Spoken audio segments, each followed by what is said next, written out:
नमस्कार।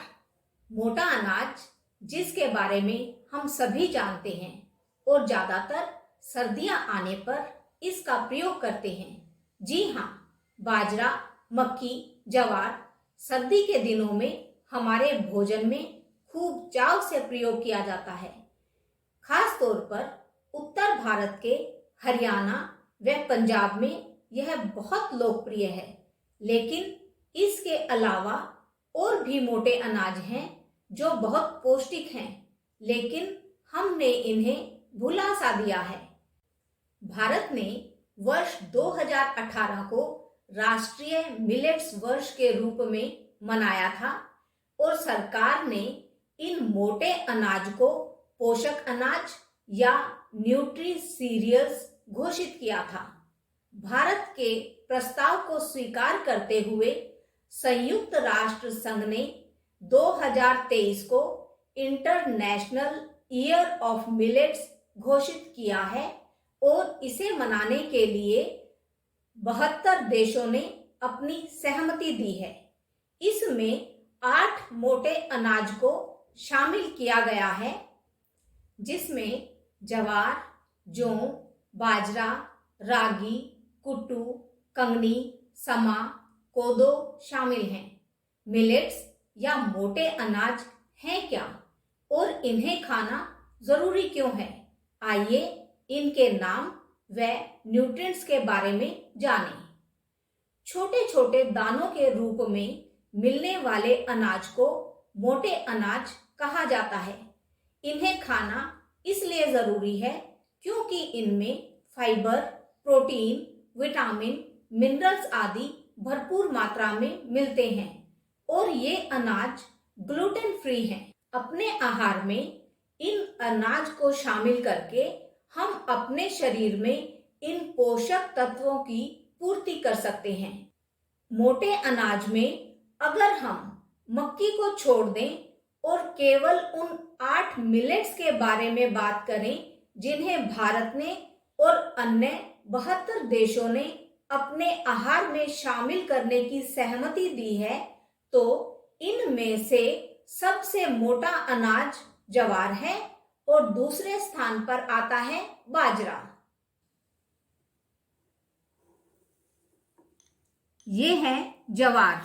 इसमें calcium, magnesium, phosphorus, folic acid आदि मिलते हैं। ये हड्डियों को मजबूत करने और शरीर में खून की मात्रा को बढ़ाने में सहायक है। ये है बाजरा। इसकी तासीर गर्म होती है। इसमें iron, zinc, vitamin, magnesium, potassium आदि पाए जाते हैं। ये मधुमेह, एनीमिया आदि के रोगी के लिए बहुत लाभदायक है। बाजरा खाने से वजन कम करने में मदद मिलती है। ये है रागी। इसमें vitamin, iron, calcium, protein, phosphorus होता है। यह डायबिटीज व ब्लड शुगर को कंट्रोल करती है। रागी के सेवन से कैल्शियम की पूर्ति होती है। इससे हड्डियां मजबूत बनती हैं। ये है जौ। इसे बार्ले भी कहते हैं। इसकी तासीर ठंडी होती है। इसमें एंटीऑक्सीडेंट के गुण होते हैं। इसमें मैग्नीशियम, फास्फोरस, थायमिन, नाइसिन आदि पाए जाते हैं। यह पाचन में सहायक है और ब्लड शुगर को कंट्रोल करता है। ये है समा। इसे सामक, समा के चावल, झकोरा आदि और भी अनेक नामों से जाना जाता है। इसमें प्रोटीन, फाइबर, विटामिन आदि पाए जाते हैं। इसे खाने से कॉन्स्टिपेशन की प्रॉब्लम नहीं होती। यह बच्चों के लिए भी अच्छा है। यह है कुट्टू का आटा। इसमें vitamin, protein, magnesium, calcium, phosphorus आदि न्यूट्रिएंट्स होते हैं। यह डायबिटीज, कैंसर, ब्लड शुगर को कंट्रोल करने में लाभदायक है। यह वजन कम करने में भी उपयोगी है। अलग अलग मिलेट्स की तासीर अलग अलग होती है, इसलिए इनका प्रयोग मौसम के अनुसार करें।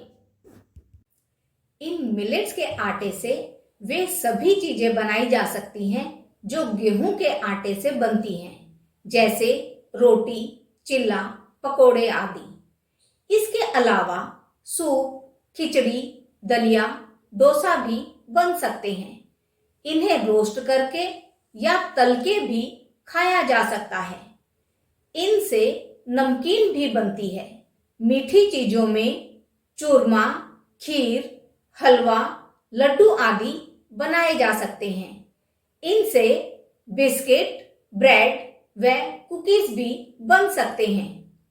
छोटे छोटे दानों के रूप में मिलने वाले मिलेट्स या मोटे अनाज को खाने के बहुत फायदे हैं।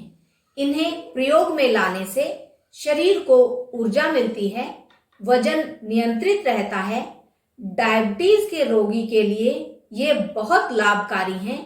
इन्हें खाने से हार्ट प्रॉब्लम कंट्रोल में रहती है, बीपी नियंत्रित रहता है, हड्डियां मजबूत बनती हैं, कब्ज की समस्या से राहत मिलती है। ये मोटापा कम करने में लाभदायक हैं। इनको प्रयोग में लाने से अनीमिया नहीं होता, कोलेस्ट्रॉल कंट्रोल में रहता है। इनमें एंटी कैंसर के गुण पाए जाते हैं। इसलिए अपने आहार में हमें मिलेट्स का सेवन करना चाहिए। मिलेट्स का प्रयोग करें व स्वस्थ रहें। धन्यवाद।